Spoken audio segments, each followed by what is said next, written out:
જન્મ પછી નવજાત બાળકની છાતીમાં થોડોક સોજો દેખાય છે એટલે શું તમારા ઘરમાં રહેલા કોઈ વડીલો એની છાતી દબાવીને તેમાંથી દૂધ કાઢવા માટે કહે છે? તો સાવધાન થઈ જાઓ, આવું કરવાથી બાળકને ગંભીર નુકસાન થઈ શકે છે. ડૉક્ટર તરીકે આજે હું તમને વિનંતી કરું છું કે આ ગંભીર અને ભયંકર પ્રથાને આજે જ બંધ કરો. મેડિકલ સાયન્સમાં આને નિયોનેટલ ગેલેક્ટોરિયા કહેવાય છે. જ્યારે બાળક માતાના ગર્ભમાં હોય ત્યારે માતાના હોર્મોન્સ બાળકના લોહીમાં ભળે છે. આ હોર્મોનની અસરથી છોકરા કે છોકરીની બંને છાતીમાં થોડોક સોજો આવે છે અને ક્યારેક તેની અંદરથી સફેદ પ્રવાહી પણ નીકળે છે. આ એકદમ નોર્મલ છે.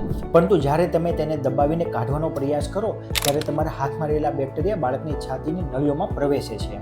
આનાથી છાતીના ભાગની અંદર ભયંકર રસી ભરાય છે. આને અમારી ભાષામાં માસ્ટાઇટિસ કહેવાય છે. આ રસી સીધી જ લોહીમાં ભળીને બાળકના મગજ સુધી પહોંચી શકે છે અને બાળકને સેપ્સિસ કરી શકે છે અને ક્યારેક આના માટે સર્જરી પણ કરવી પડે છે.